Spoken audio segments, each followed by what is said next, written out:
So talking about all these issues of the cervix, the next one we should be talking about is cervical ectropion. Alright. So for the cervical ectropion, you can see this is how a normal cervix should be. Now, cervical ectropion has to do with, like, if you look at this place, it's looking like inflammation, you know.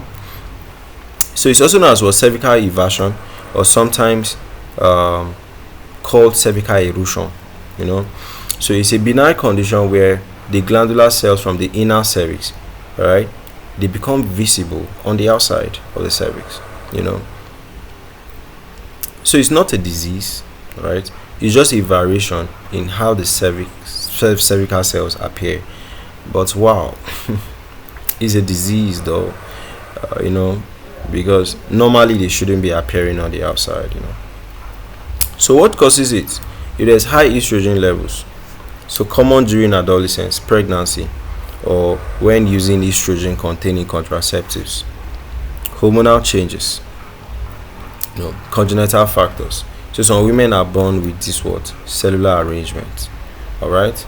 So symptoms is, most people don't notice it, but when symptoms occur, the woman can have vaginal discharge. So at least it's a disease, or yes, it's a variation of how the cervix appears, but this is not a normal variation.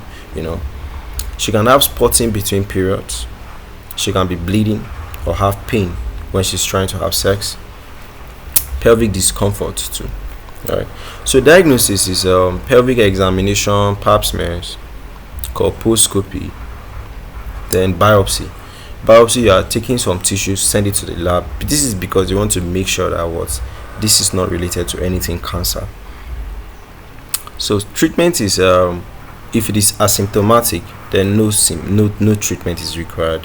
But if it's now becoming symptomatic, like the woman is having discharge, so boric acid suppositories just to handle the discharge aspect. Cryotherapy is or diathermy, just to cauterize exposed cells.